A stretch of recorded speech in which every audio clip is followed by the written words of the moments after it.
Good evening friends. मैं Lokesh Sethia, founder SR wealth life and share market Gurukul, आप सबको मेरे इस चैनल पे स्वागत करता हूं। आज एक इम्पोर्टेंट स्टॉक के बारे में बात करेंगे, जो स्टॉक का नाम है एचडीएफसी एएमसी। पिछले कुछ दिनों से या कुछ महीनों से आप बोल सकते हो, ये स्टॉक कंटिन्यूअसली डाउनवर्ड मूव में है। तो हम जानने की कोशिश करेंगे ये डाउनवर्ड मूव में क्यों है, क्या ये अभी भी डाउनवर्ड मूव में रहेगा और ये आगे हमें इस स्टॉक पे क्या करना चाहिए, इसकी पूरी एनालिसिस करेंगे इस वीडियो में। कुछ डेटा हमने बाहर से ईटी के सोर्स से भी लिया है, तो ये डिस्क्लेमर है। दूसरा डिस्क्लेमर ये है कि ये मेरे और मेरे क्लाइंट के पोर्टफोलियो में ये स्टॉक अभी नहीं है और बाई और सेल का कोई रिकमेंडेशन इस वीडियो में हम नहीं दे रहे, हम जस्ट इसको एनालाइज कर रहे हैं। अगर आपको मेरा ये एनालिसिस अच्छा लगा तो प्लीज सब्सक्राइब बटन में क्लिक करके सब्सक्राइब कीजिएगा और इसको ज्यादा से ज्यादा लोगों तक शेयर कीजिए, सो दैट ज्यादा से ज्यादा लोग, एडवाइजर, ज्यादा से ज्यादा ट्रेडर, इन्वेस्टर्स इसका फायदा ले पाए। तो चले दोस्तों, आगे बढ़ते हैं। जब हम एचडीएफसी एमसी की बात करते हैं तो सबसे पहले हम इसका अगर चार्ट देखें तो आपको दिखेगा 2017 के बाद, 2019 के बाद ये कंटिन्यूअस एक अपमूव गया इस पे, एंड 3750 रुपए तक जाने के बाद ये एक डाउनवर्ड मूव में आया, जो 2000 तक इसको लेके आया है, जो मार्च 2020 में आया था, जब मार्केट कोरोना के लिए क्राइसिस आया। उसके बाद वापिस ये एक छोटा सा अपमूव आया, 3250 तक गया, बट वहां पर ये सस्टेन नहीं कर पाया और ये स्टॉक कंटिन्यूअस डाउनवर्ड मूव में है और आज 1702 रुपए में जाके बंद हुआ है। आज मतलब आज है 24 मार्च 2022। आज तक ये स्टॉक अभी 1702 रुपए आया है। तो कंटिन्यूअस अगर आप देखोगे लास्ट 2 साल से ये अंडर परफॉर्म कर रहा है और ऊपर से ऑलमोस्ट 50%, मोर देन 50% साइज में ये डिस्काउंट में ट्रेड कर रहा है। जहां पर मार्केट, अगर मार्च 2020 से बात करूं तो मार्केट अभी भी 70 से 80% ऊपर ट्रेड कर रहा है अपने लो से, ऑलमोस्ट 100% एक्चुअली ट्रेड कर रहा है अपने लो से। और मगर स्टॉक अगर देखेंगे, ये वाला स्टॉक मार्च से अभी 50% डाउन साइड में ट्रेड कर रहा है। तो इसका रीजन क्या है और क्या ये डाउनफॉल कंटिन्यूअस रहेगा, इसके बारे में हम आगे वाले स्लाइड में देखते हैं। उसके पहले हम समझते हैं ये इंडस्ट्री क्या ग्रो कर रही है या नहीं कर रही है, स्टॉक ही डाउनफॉल में है या इंडस्ट्री भी डाउनफॉल में है, ये समझते हैं। जब हम म्यूचुअल फंड इंडस्ट्री की बात करते हैं तो 2014 में सबसे पहले 10 ट्रिलियन की ये इंडस्ट्री बनी, मई 2014 में। वहां से 3 साल के अंदर जो अगस्त 2017 में हम अब देखोगे 20 ट्रिलियन की एयूम हुआ म्यूचुअल फंड का। वहां से $10 ट्रिलियन और ऐड हुआ टिल 2020, नवंबर 2020 में 10 ट्रिलियन ऐड हुआ, मतलब $30 ट्रिलियन की ये इकोनॉमी म्यूचुअल फंड बन गया, म्यूचुअल फंड इंडस्ट्री बन चुका है लास्ट पिछले कुछ सालों से। और 2014 से लेकर 2020 तक अगर आप देखोगे $20 ट्रिलियन ऐड किया है या 20 लाख करोड़ ऐड किया है म्यूचुअल फंड इंडस्ट्री में। बट नवंबर 2020 से लेके अगर हम अप्रैल 30, 2022 का देखें, मतलब अप्रैल तक का डेटा देखें लास्ट मंथ तक का, तो हमने 8 लाख करोड़ ऐड कर दिया। मतलब ओनली 6-7 महीने के अंदर हमने 8-9 लाख करोड़ ऐड कर लिया है, जो हमें 3 साल लग रहे थे $10 ट्रिलियन या 10 लाख करोड़ हमें ऐड करने के लिए, हमने 7-8 महीने में ऐड किया। तो आप देखो ये म्यूचुअल फंड इंडस्ट्री कितनी बड़ी और कितनी तेजी से ग्रो कर रहा है। तो अगर इतनी बड़ी और इतनी तेजी से ग्रो कर रहा है म्यूचुअल फंड इंडस्ट्री, तो एचडीएफसी एमसी क्यों नहीं चल रहा, क्वेश्चन ये आता है। तो अब हम देखेंगे, तो अब ये डेटा मैंने ईटी से लिया। अब market share wise HDFC MC देखो, तो अगर आप देखोगे 2019 मार्च में इसका मार्केट शेयर 14-15% के करीब था। वहां से घट के मार्च 2020 में ये घट के 11% के करीब रह गया, मतलब ऑलमोस्ट 3% का मार्केट शेयर लॉस किया है एचडीएफसी एएमसी ने, पहला। दूसरा, अगर हम देखेंगे एक्टिव मैनेज इक्विटी एयूएम कितना, मार्केट शेयर कितना कम हुआ है, तो 15.9% से घट के जो एयूएम है इनको, वो घट के 11.5% आ चुका है। तो ये भी अगर आप कस्टमर वाइज देखोगे तो वहां पर भी, और एयूएम वाइज देखोगे वहां पर भी अच्छा खासा डीप आपको आते हुए दिखा है एचडीएफसी एमसी। ये एक बड़ा रीजन है एचडीएफसी एमसी नहीं चलने का। और ये डीप आने का रीजन क्या है वो हम बैलेंस शीट और प्रॉफिट एंड लॉस एनालिसिस करके देखते हैं, और भी कुछ रीजन है जो हम आगे डिस्कस करेंगे। तो अगर ध्यान से देखो 2019 मार्च में, ये जो 19 मार्च की अगर बात करें, इस जगह पे इन्होंने 2075 करोड़ का सेल किया था। और 2 साल के बाद जहां पर 7 महीने में $10 ट्रिलियन का या 10 लाख करोड़ का एयूम ऐड किया म्यूचुअल फंड इंडस्ट्री ने, इनका सेल एकदम नहीं बढ़ा, ये 2000 करोड़ का 2000 करोड़ ही रहा। आप यहाँ पर देखो, no changes in last 4 year, 2019, 2020, 2021 and 2022, और 2023 के भी हमें यही अभी तक यही लग रहा है। तो ये चीज क्या है कि ये अपने सेल्स को बढ़ा नहीं पा रहे पिछले कुछ दिनों से। तो आप देखोगे ऑपरेटिंग प्रॉफिट जो है वो भी 1600, 1800, 1600, 1600 एक फिक्स प्राइस में रह गया है। नेट प्रॉफिट आप देखोगे 1250 करोड़, 1260 करोड़, 1300 करोड़, 1390, 1390, तो ये भी फिक्स रह गया है। तो इसीलिए आप देखोगे 2019 में 1500 का भाव था, आज भी 1720 का भाव है, क्योंकि इन्होंने अपना सेल्स ग्रो नहीं कर पाए। और जो हमने पिछले चार्ट पे भी देखा, ईटी से जो हमने लिया था, तो कंटिन्यूअस डाउनवर्ड मूव में है इनका एयूएम भी और कस्टमर बेस भी। तो ऐसा और भी हम आगे देखते हैं, उसके बाद डिस्कस करेंगे। इंपॉर्टेंट रेशियोज की अगर बात करें, फंडामेंटली अगर स्टॉक की बात करें तो बहुत ही बेहतरीन स्टॉक है, फंडामेंटली कोई दिक्कत नहीं है। डेटर्स डे ओनली 13 दिन का है। 6% टर्नओवर थोड़ा सा कम हुआ है, 15 का हुआ है। रिटर्न ऑन इक्विटी आप देखोगे 25% के, 31, 28, 25 धीरे धीरे कम हो रहा है, बट हमें लगता है ये अभी भी अच्छे जोन पे है। रिटर्न ऑन कैपिटल एम्प्लॉयड आप देखोगे तो भी एक डाउनवर्ड मूव में है, 47, 45, 41, 37, 34, कंटिन्यूअस डाउनवर्ड मूव में है, बट अभी भी एक अच्छा जोन है रिटर्न ऑन एम्प्लॉयमेंट में, कैपिटल एम्प्लॉयड में भी। और डेप्रिसिएशन टर्नओवर भी फिक्स है, 32, 32, 36, 40। ये लास्ट कुछ दिनों से डेप्रिसिएशन भी इनका थोड़ा सा बढ़ रहा है।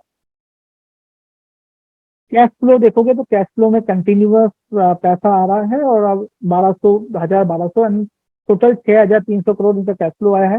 कैश फ्लो टू सेल्स देखोगे आप तो ये परसेंटेज आप देखोगे तो लास्ट 4 साल में 41, 59, 49, 58%।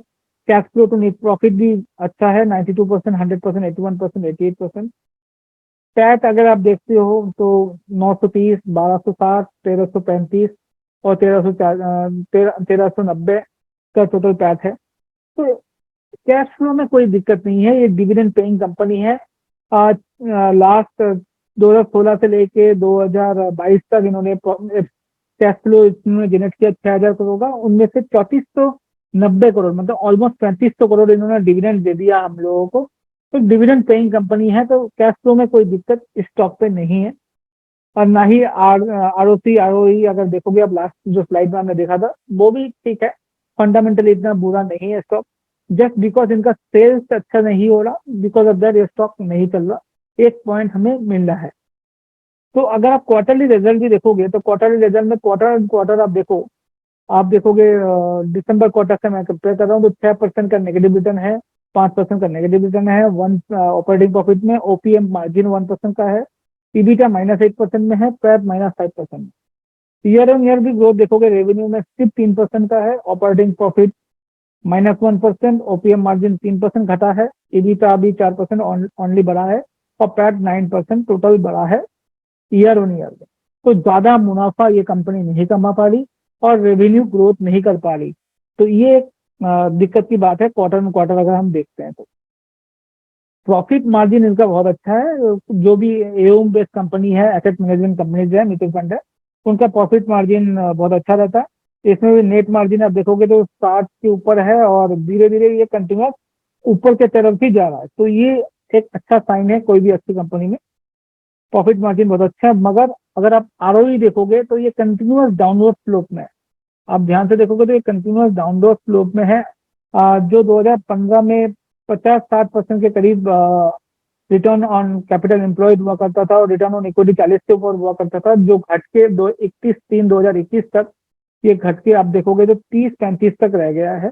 तो ये कंटिन्यूस डाउनवर्ड स्लोप में है ये कैपिटल एम्प्लॉयड। रेवेन्यू आप देखोगे तो 2018 से लेकर 2021 तक ये एक स्टैग्नेंट है, कहीं से भी बढ़ा नहीं है, कहीं पे घटा नहीं है, रेवेन्यू स्टैग्नेंट है। तो ये अपने आप को ग्रो नहीं कर पा रहे रेवेन्यू में भी। तो अब देखते हैं इसका डिक्लाइन का रीजन क्या है, क्या रीजन है। एचडीएफसी का आपने देखा कि फंडामेंटली हमने चेक किया कि कंपनी अच्छी है बट अपना रेवेन्यू ग्रो नहीं कर पा रहा, अपना बिजनेस नहीं बढ़ा पा रहा, प्रॉफिट नहीं बढ़ा पा रहा। तो इसका रीजन क्या है? तो हमने ये दो चीज आइडेंटिफाई की। टिल 2020 में एचडीएफसी एमसी का क्या है, जस्ट 3 ETF, ओनली 3 ETF था, Nifty ETF, Sensex ETF and gold ETF, and 2 index fund है इनका, जो है HDFC infrastructure fund and HDFC housing opportunity fund. इस competitor had various sector fund और पैसिव फंड ऑफर। तो इनके जो दूसरे कॉम्पिटिटर है जैसे आईसीसी प्रू है, निपॉन है, और भी बहुत सारे म्यूचुअल फंड है, उनके पास बहुत सारे सेक्टोरियल फंड हैं जो एचडीएफसी के पास नहीं था। तो इसलिए वो ग्रो नहीं कर पाए क्योंकि उनके पास प्रोडक्ट नहीं था। Number 2, under performance during the first couple of years, specially 2016 से 2020 तक अगर देखोगे, HDFC funds have had not performing, their fund also not performing the majority of the flagship schemes जैसे HDFC top 100, flexi cap, HDFC mid cap opportunity fund underperform its peers.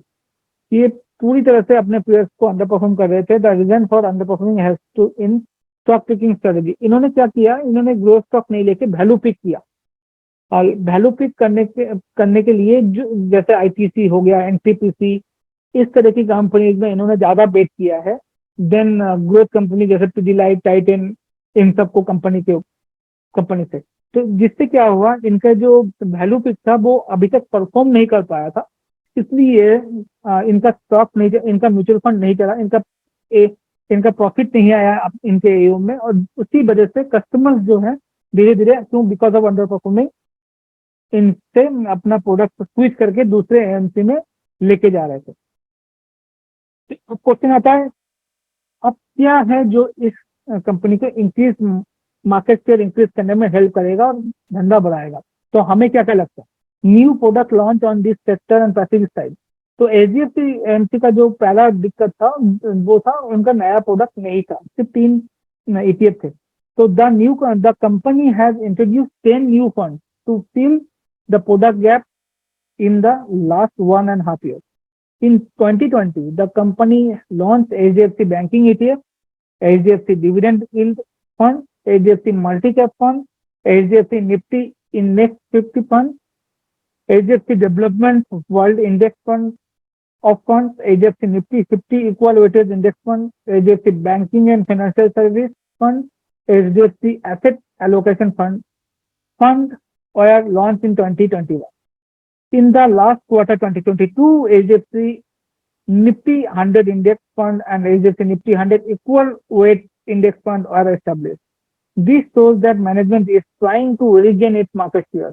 तो management इतने सारे fund last 2 साल के अंदर launch किए हैं, ये दिखाता है मैनेजमेंट का फ्यूचर आउटलुक ये कर रहा है कि भाई हमें वापस अपना मार्केट शेयर लीडरशिप वापस गेन करना है, क्योंकि बहुत ही बेहतरीन कंपनी है एचडीएफसी ग्रुप, छोटी ग्रुप नहीं है, बहुत ही कॉर्पोरेट गवर्नेंस में बहुत अच्छी ग्रुप है एंड बहुत अच्छा काम कर रहा है। एचडीएफसी बैंक, एचडीएफसी आप देखोगे तो उसी का ही एक पार्ट है एचडीएफसी एमसी, और इसको भी ये लैक नहीं रखना चाहेंगे, और इसीलिए ये बहुत सारे फंड अभी लॉन्च किए हैं इस कंपनी ने अपना मार्केट शेयर वापस गेन करने के लिए।